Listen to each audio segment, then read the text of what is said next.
हमारे लड़कियों का रेप हो रहा था। 14 साल की एक छोकरी, 15 साल की छोकरी, 18 साल की छोकरी, 20 साल की छोकरी को काट काट के इन्हें फेंक रहे थे। रेप करके मजाक करके इन्हें तलवार से काट के फेंक रहे थे। इस तरह मेरे नजरों देखे हैं। और मैं किसी के सामने बोलूं तो रब सुनता है। मेरे कोई शौक नहीं है पैसों का वगैरह, कोई शौक नहीं है। सिर्फ एक मजबूरी में एक धंधा लगा के बैठा हूं कि मेरा ध्यान बाहर हो जाए, नहीं तो मैं पागल हो गया था। वहां से इतनी परेशानी में फिर हमने कैसे भी मुसीबत में हमने बचाए, कितने को बचा दिया। एक औरत का रेप वहां पर ऐसा होगा, उसकी डिलीवरी शाम तक होने वाली थी। 7 बजे तक का डिलीवरी होगी, 7 बजे उसका रेप हो रहा है। 7 बजे डिलीवरी हो रही है, 7 बजे उसका रेप हो रहा है। जब उसका पेट चीरकर बच्चा जिंदा निकालकर तलवार से 2 टुकड़े कर रहे हैं हम लोग, और जिंदा बच्चा निकला।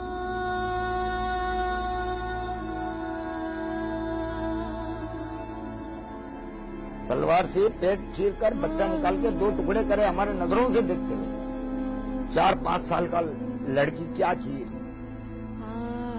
20 साल का, 25 साल का, 18 साल का एक जवान इस तरह रेप कर रहा है। 12 साल 14 साल की छोकरी को लंगी करके रेप कर रहा है। चिल्ला रही है बच्ची, अब्बा अम्मा बचा लो।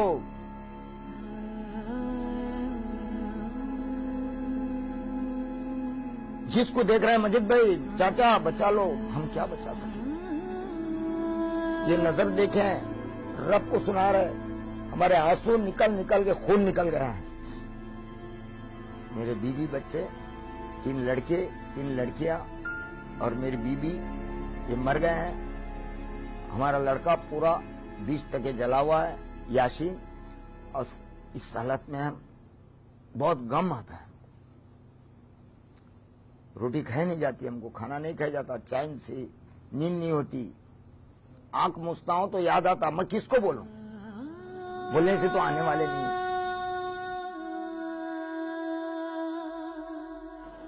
आज भी डर लगता है? हमको डर यही है कि ये लोग कभी भी हमला कर सकते हैं हमारे ऊपर। 2 वक्त धमकी मिली है, मेरे को धमकी मिली है, दूसरों का हम नहीं बोल सकते। आपके ऊपर उसके बाद भी जानलेवा हमला हुआ है? हाँ, उसके बाद भी हुआ है। 2 फेरी, एक रास्ते में हुआ है, 2 फेरी मेरे घर पे हुआ है। ऐसा क्या हुआ था? यही कि बोले पैसा ले लो, कि नाम नहीं बताने का। सरकार तो क्या दी है, 35 लाख दिए, हम 4 करोड़ रुपए देगा एक को बोलने का।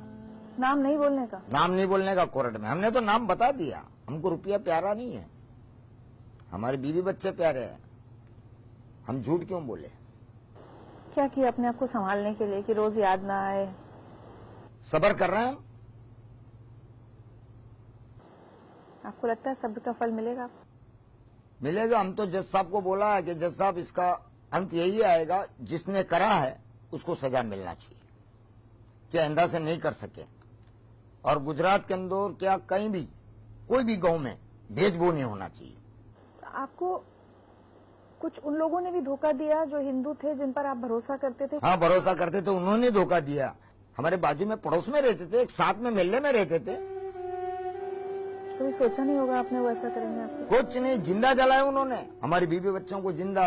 हमने बोला भी, गुड्डू तू ये क्या करता है? मुझे यकीन है मजीद भाई, इन 10 साल में आपने कई बार ये सोचा होगा कि इससे तो अच्छा था मुझे मर जाते तो अच्छा था। सोचते हैं कभी कभी, मर जाते तो अच्छा था। ये देख नहीं सकते थे, बोल नहीं सकते थे, अच्छा रहता था।